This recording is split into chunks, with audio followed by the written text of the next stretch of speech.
right, so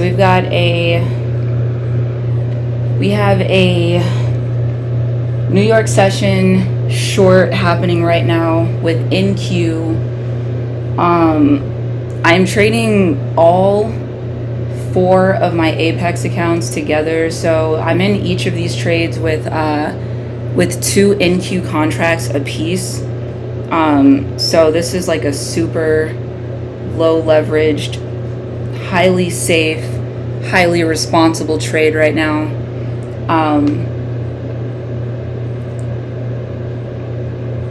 Yeah, so basically, I mean, it's the same every trade pretty much. I locate my area of interest in the higher time frame, and then once we get in that spot, I drop down to a lower time frame, and then I'm looking for a sniper entry, and I believe that I have found that. So I'm in the short.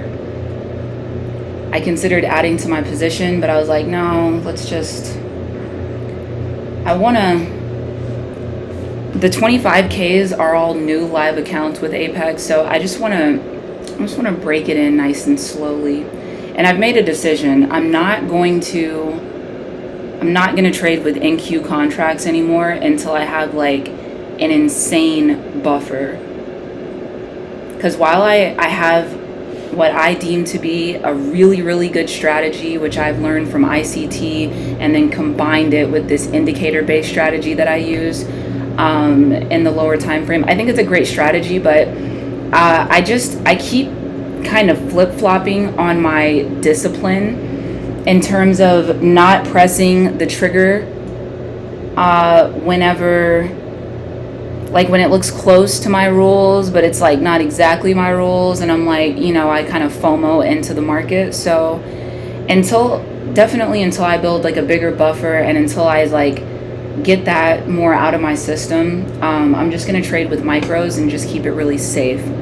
So we'll see how this trade goes. I have my I know some people are not familiar with Tradovate. So this blue line is my entry. This is my stop. That will be adjusted provided the trade continues to go well. I just don't want to add a break-even stop right now and create a super tight area that like the trade can't really like move in, at least in the beginning. This is my first take profit, and this is my second take profit, and so we wait.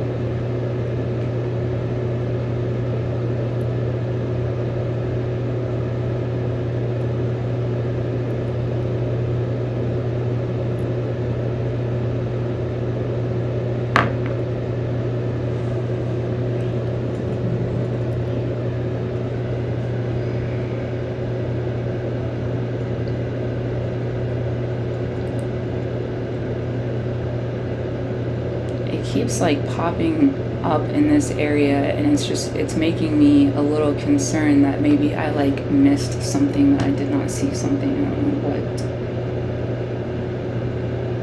why that continues to move up right in that area, and with like good strength too. I don't like it.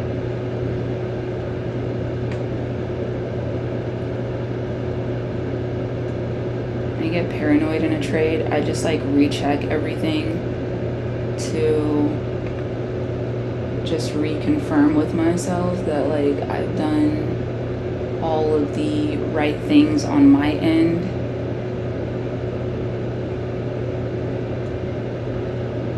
I think everything looks good. Let me triple check here.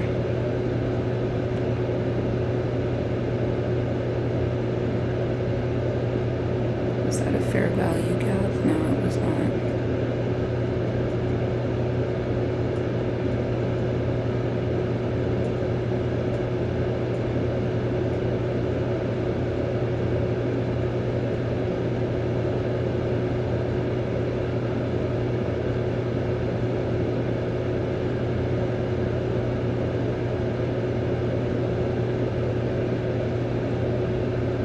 So I'm just looking at like both the 3-minute and the 5-minute, because that's really that's how I determine my entry after I have like my higher time frame area of interest.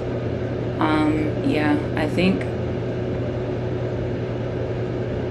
in terms of my rules, I think everything looks really good. So the only thing that I think that I could have potentially missed is whether or not there's some type of support there that's more significant than I would have initially deemed. So let's take a look at that.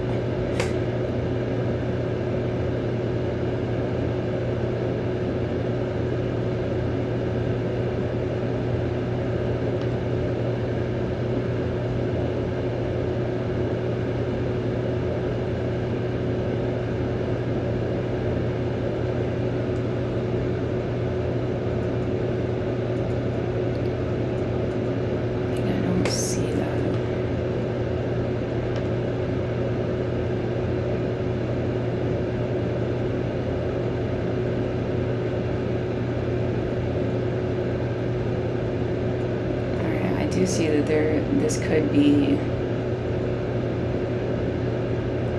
this was like an old resistance level. We broke above that FOMC. We had 2 failure swings.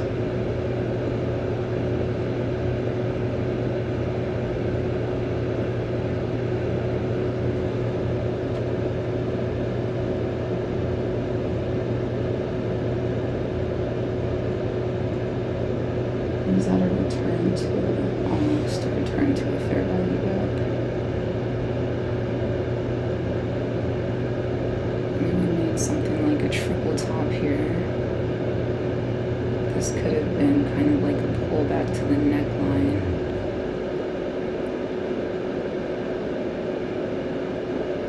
Alright, and we're at previous day's low again.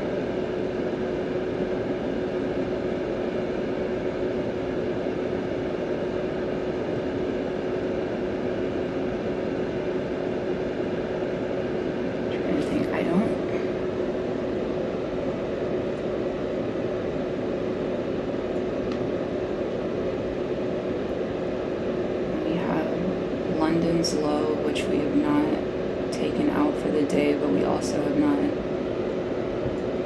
taken out London's high, so that would make sense as to why we're still pushing down even after hitting this area.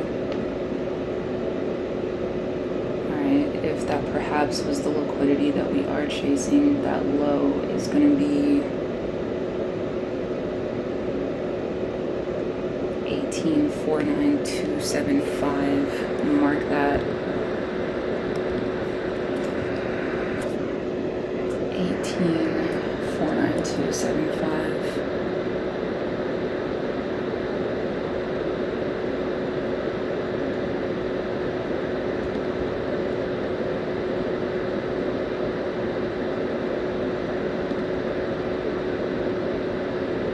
It's literally already marked. Okay. Alright, so that's the low that we could potentially be aiming for, and based on where I think the real support is, we're going to try for these lower levels. Okay. Alright, I mean, I think that it looks good.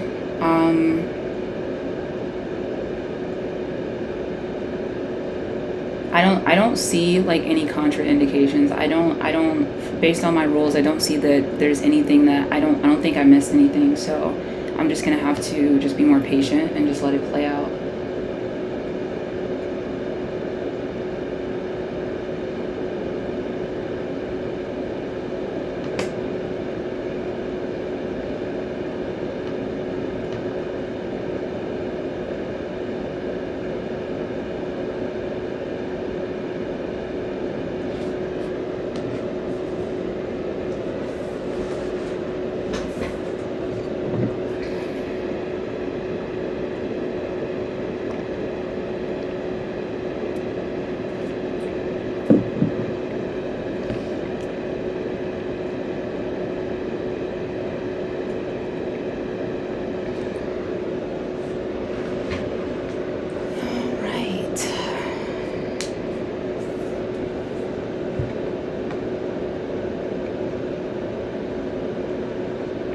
woke up at like, last week I was trading the London session like almost every single day. And so I had an alarm set, and after only like 1 week, my body is like programmed now to wake up at midnight for the London session. So, but I decided I don't want to trade London anymore, because I trade London and then I go back to sleep, and then I wake up and I try to trade New York session. That's what I was doing last week. And I'm like, by like 2 days of doing that, I was just like foggy and just making all types of mistakes. First it started in the New York session, and then it was like once my lack of sleep like really caught up to me, then I was just trading horribly, period. So I'm not gonna do that anymore. But my body is like already programmed to wake up for London session. So I woke up at midnight, and then I couldn't go back to sleep until, I don't know, like 3 o'clock in the morning, something like that. And so I ended up sleeping through my New York Open alarm. So this is the first trade that I am actually taking today. I normally try to get in at the Open, but yeah, I was asleep during the action, so I missed that today.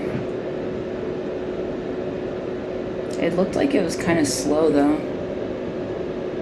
So 9:30. It doesn't look like I missed much. I don't even really think that I would have taken that. I don't really see like a move there for me. So yeah, I don't think I missed too much.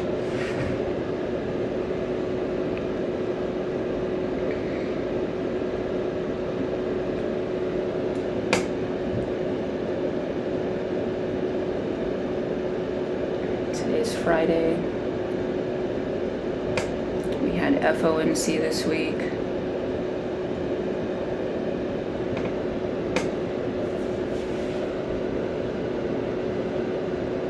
I learned some good lessons this week. Actually, it's always the same lesson. It's always me trading against my rules and then realizing that I shouldn't trade against my rules. It's every time I trade against my rules, that's the lesson that I learn. 3 years later, still learning that lesson.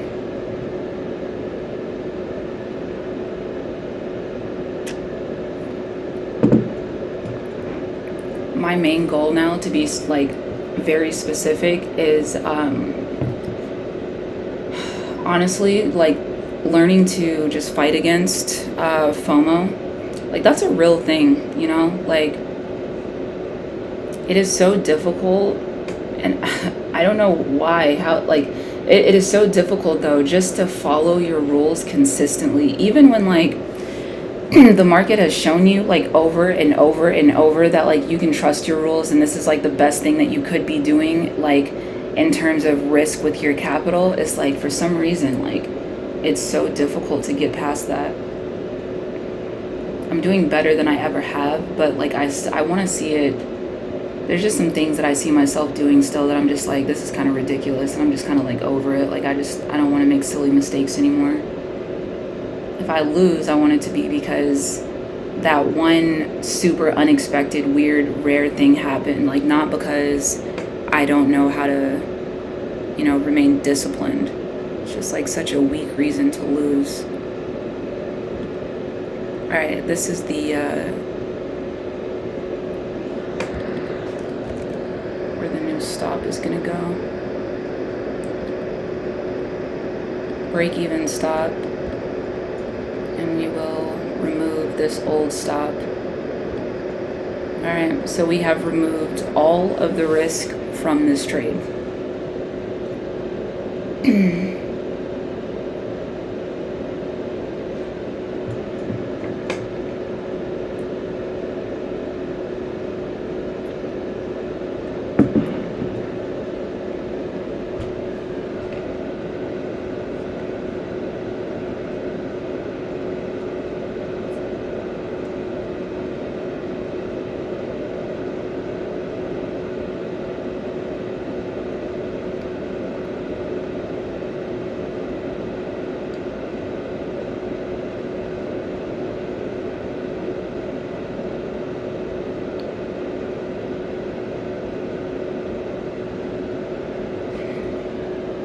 So far, so good. I don't really think that we have too much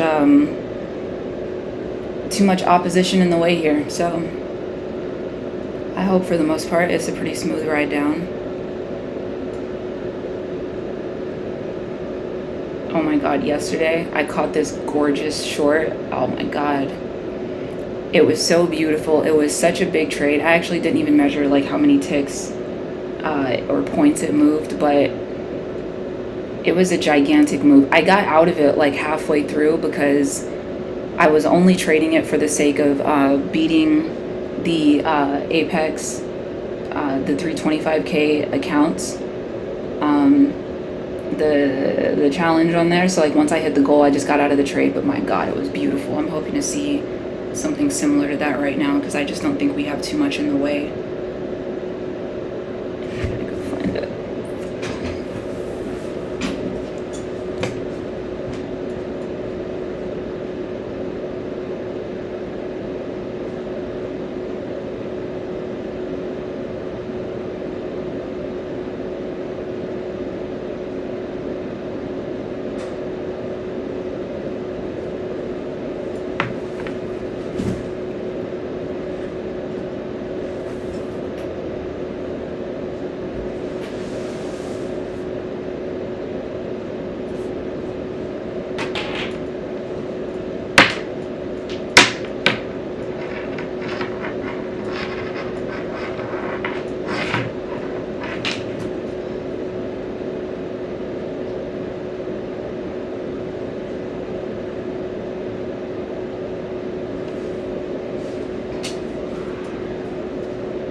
So now I'm just like monitoring just to make sure that like I don't see any contraindications for staying in the trade.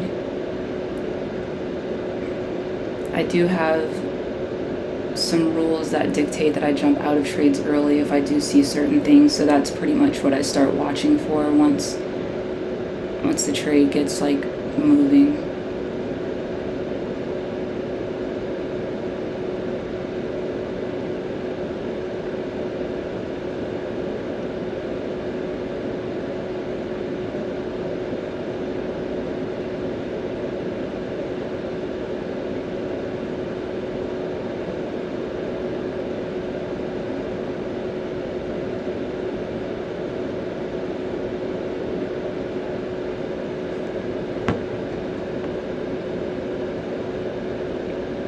Definitely watching out for any fair value gaps that form. Oh, there's one right there.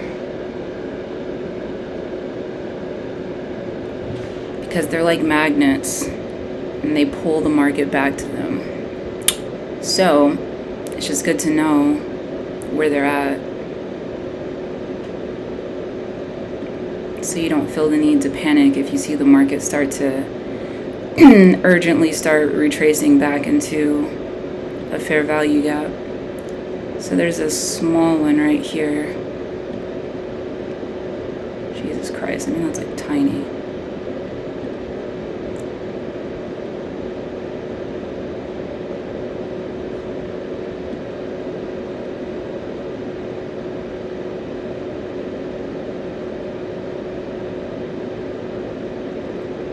Yeah, that's it.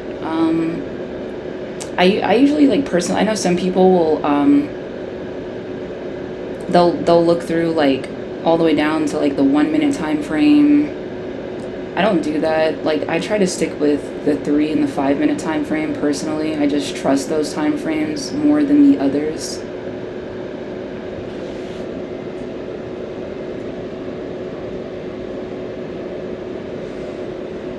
And I guess I just kind of have this personal belief that like anything below that is just a little too flimsy. If I'm scalping, I'll look at the 2 minute time frame and below, but other than that, I don't really use it.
I mean, I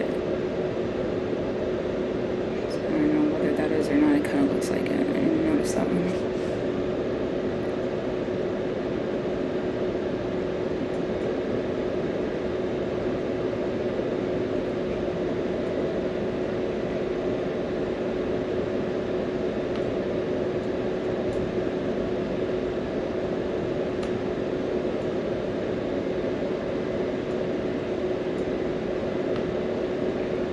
This spot right here, it's sticky.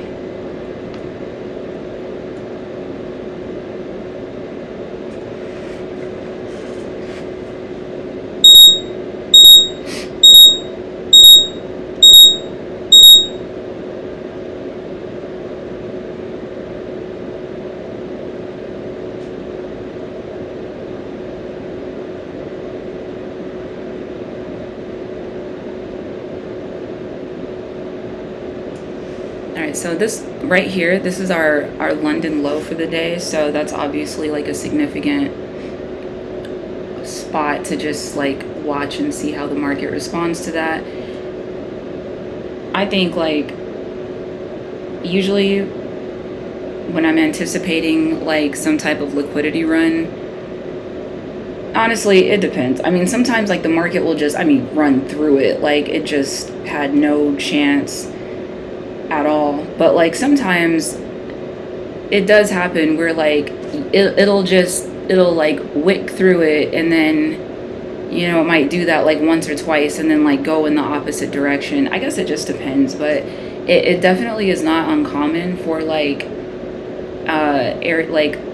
areas with high liquidity to just get smashed through.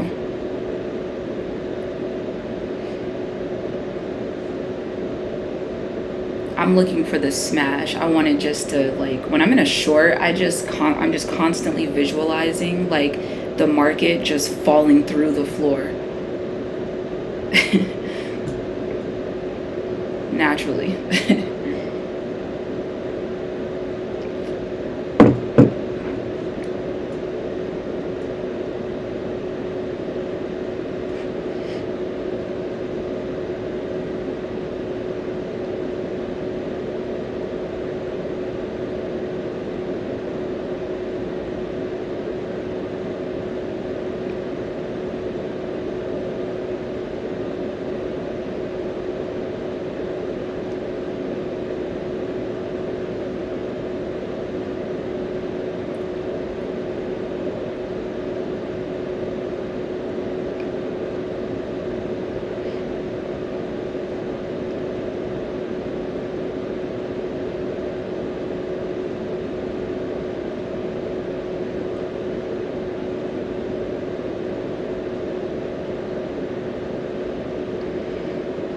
I feel like this spot is being defended, like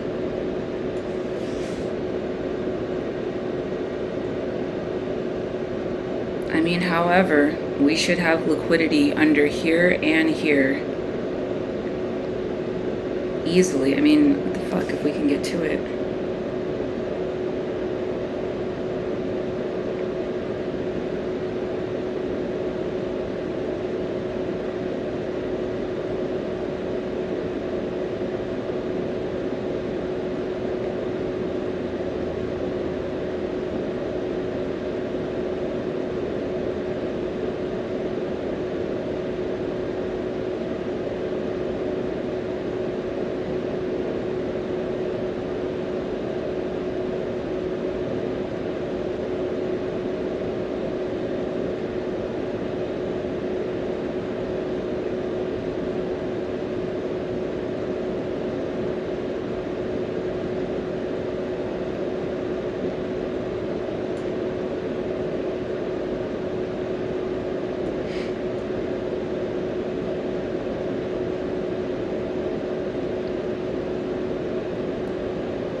some trades, man, you have to be like really patient for them, and they still might not go in your favor, but.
Jesus Christ. Huh.